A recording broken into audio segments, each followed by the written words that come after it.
friends, and welcome back to the show where we watch the other show. I just did a little daily Grace. Well, as I've mentioned, I was watching a lot of Grace Helbig to learn how to vlog as Lizzie, so I assume that this is still the correct way to vlog. If you want to support me and the show, check out my Patreon for extended and bonus episodes. I'm joined again today by the essential Margaret Dunlap. Whoops, I already gave it away.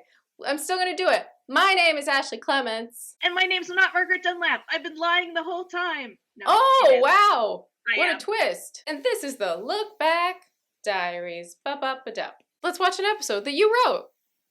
Yay! Lovely freeze frame. Yes. We're still at Netherfield. No, the freeze frames are very flattering. All of them. At the very least, we made sure the thumbnail was flattering. Yes. Like, there's so much of Margaret's humor in this episode. Like, you mean a spork joke? It's got Margaret Dunlap all over it. Yeah. But there's so much fun stuff for me to do in this episode. Oh, I figured out William Darson's good. Okay, sorry. That's a joke we can make much later on. Don't get me wrong. Darcy's still unpleasant. Sure. And full of himself, but at least he's not afraid to have an opinion. It's usually a very disagreeable opinion, but it's nice to have something. Hey, at least he's on brand. Indeed. See, knock on door. Not it. I mean, that is also Lizzie's door. And that's the other thing. It's like I'm looking at my room. People say that Caroline is not nice. Caroline knocks before she barges into these videos. True enough. And look how fantastic she looks here.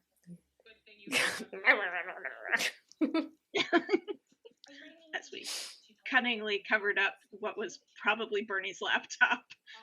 Yeah, no, I'm sure it's Bernie's laptop. I remember it's whoever's it was like dirty. This bit is so funny that she won't put on the headband because she doesn't want to mess up her hair. She doesn't want to mess up her hair. It's a great bit. I remember and I take full blame for the line that is coming up at the end of this costume theater. Okay, I don't remember. That's good.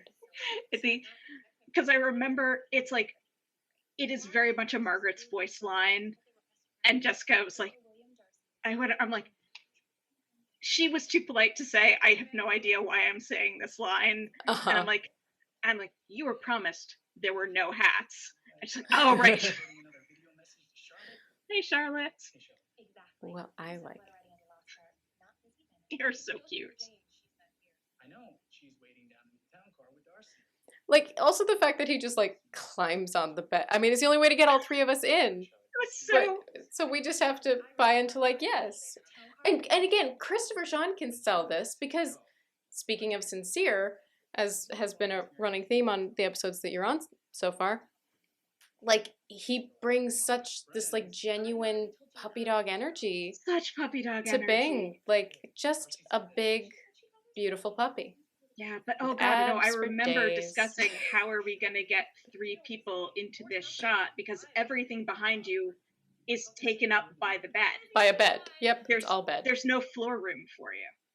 Yep. What was that last minute everyone goes together in the town car thing all about? Is Darcy afraid he won't have anything to do without me around to criticize? Jane says You're so close, Lizzie. You're so close to understanding. It's like I'm a traffic accident. Is it that, do you think, or? Foreshadowing. Yeah. No, it's fun. It's very fun. I mean, what's fun about it, too, is, like, it's the only way to get Darcy included in the show, because this is still months before we cast him. But also it's fun that, like, Lizzie was kind of obsessed with him.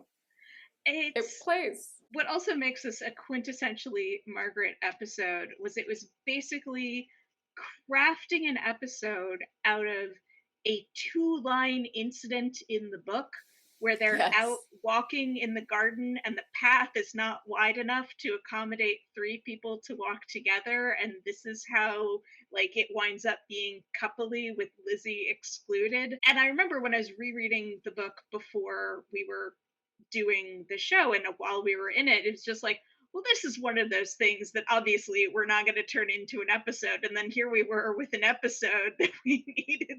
And I'm like, haha, I'm going to have a really convoluted discussion about the logistics of a carpool. But it was just like, yeah, here's an obscure thing from the book, and I'm going to make a meal out of it.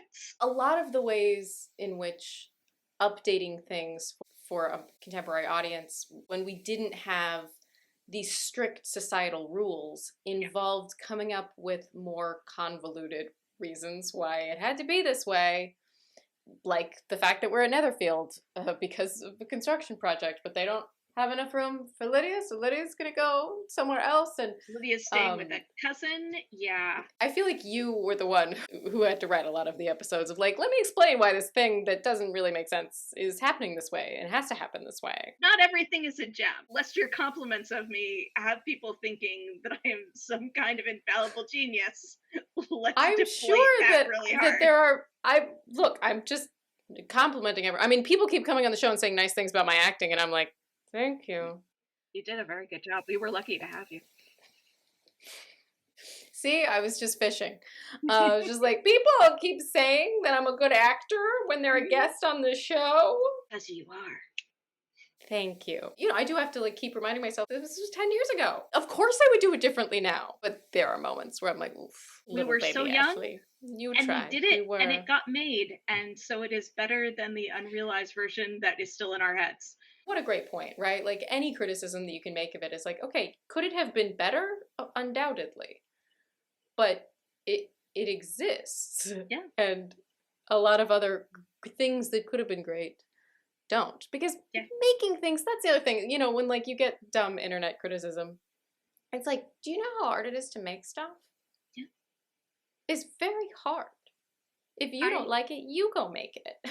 A way that I started to respond as a kid to like not being popular was very much the drama kid and always had a really great group of close friends, but just a really small group and nobody else liked us. Nobody thought we were cool. And the way that I responded to that as a kid was to say like, okay, then I'm not for them. They don't like me. That's fine. This group of really cool people that I do connect with, they like me, and that's all that matters. And that's how I felt about the audience response to the Lizzie Bennet Diaries. I felt like the people who loved it. That's obviously who's watching the Look Back Diaries, are the people who loved the Lizzie Bennet Diaries and like want more of it. And I just didn't worry about the people who didn't like it. I was like, great, we're not making it for them. And then I've taken that into every other piece of art I've made since. Like, I don't care if you don't like it. All that means is that this is not for you. There is a lot of other content out there in the world. I hope you find something that you do like. But I'm gonna make it for the people who love it. Like, if you make something that you really believe in and love and want, through the self-doubt, because that's inevitably a part of it too. But if you make something that like you want to make versus trying to make it for an audience you're imagining, then it will find its own audience of people who really like it. As opposed to if you try to make something with like broad appeal, you're just going to make something that like is very generic. Jane Espenson one time described it as a great writer on many amazing series. Many shows. Like Once Upon a Time. And I think somebody was asking her about Once Upon a Time and like how much do you listen to audience direction on where you're going to take storylines and what things you're going to do. And she's like, to be really honest, we don't. In part because by the time you see it, the next wave of decisions have already been made. But as she put it, you run the risk of trying to cook a dish that isn't to your own taste. Oh, I love that. What an eloquent way to say what I was rambling. The rejection that you encounter in our industry as a writer, and it feels like it must be even more personal, the rejection that you encounter as an actor in our industry. They're like, I don't like your face. You're like, okay. To survive that, I think you have to become good at separating the things we have control over versus the things we don't have control over. And how the audience is going to react is one of those things that honestly we don't have control over. It's wonderful. I've said it before, like our fans who love the show are amazing. Yeah, I mean, we got so lucky. so many positive interactions with people who, came into my life through Lizzie Bennet fandom and through the production itself. But the only thing we can control is making work that we like and we're proud of. And so it's like, it was the kind of project where like everyone could pitch the dumb joke or the emotionally intense storyline, and we all had enough kind of freedom within the project that I felt like people's talents really got to sing. Like, we learned how to write to your strengths as an actor, how to showcase the rest of the cast, find those little moments for everybody, or bigger moments. Mary Kate's Lydia, just sort of the reason why she was staying with cousin Mary during this is Bernie realized that, like, we can't go a whole month with no Lydia content, because not everybody in the audience loved Lydia, but the people who loved Lydia, and that's when we gave her own channel. How much did the audience have an impact on our show? Like, I don't think we changed major story beats for them, but Lydia got her own show because there was such a response to her, which led to, I had asked, it was one of the first things I asked Bernie when I hadn't even gotten the part. He called to tell me it was between me and another person, and we ended up talking for a couple hours. And I think, now that I think about it, I think in some ways I talked myself into the role, because I was a Pride and Prejudice fan, but I hadn't read the book in a long time.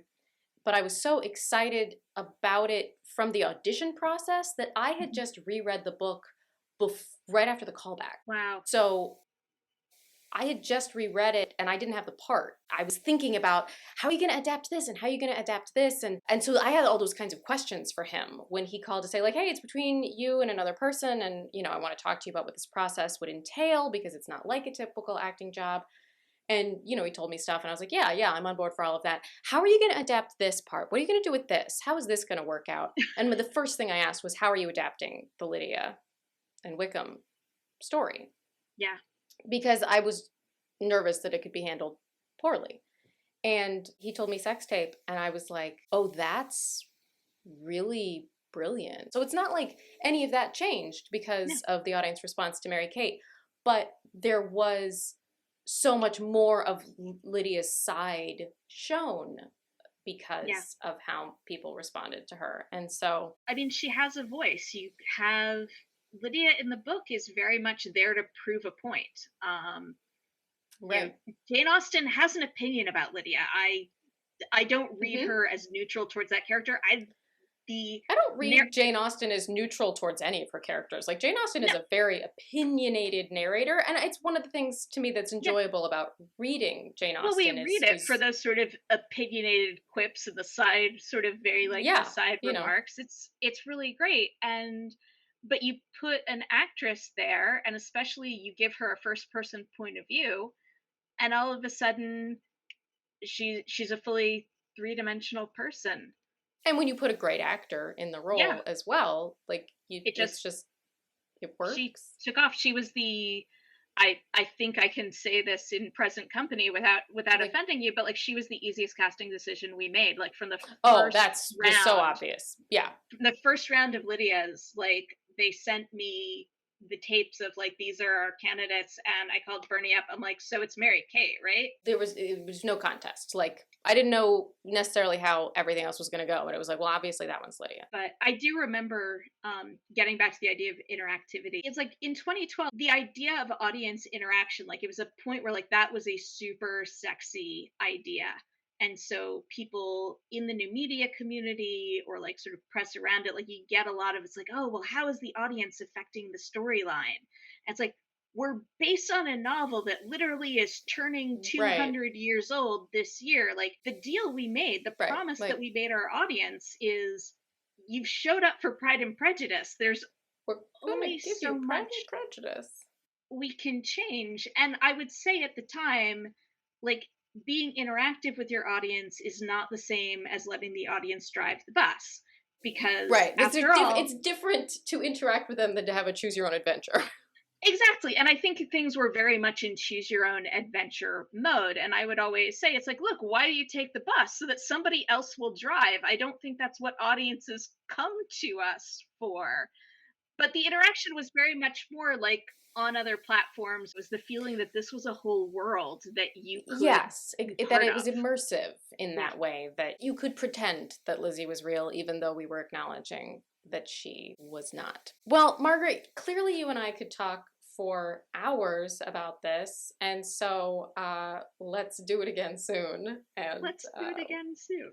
thank you so much for all of your insights. You can speak to a part of the show that I was less involved in, or in some ways not at all involved in, and so you bring a lot to the show, and I'm just so grateful to have you join me to look back. It's so nice to be here.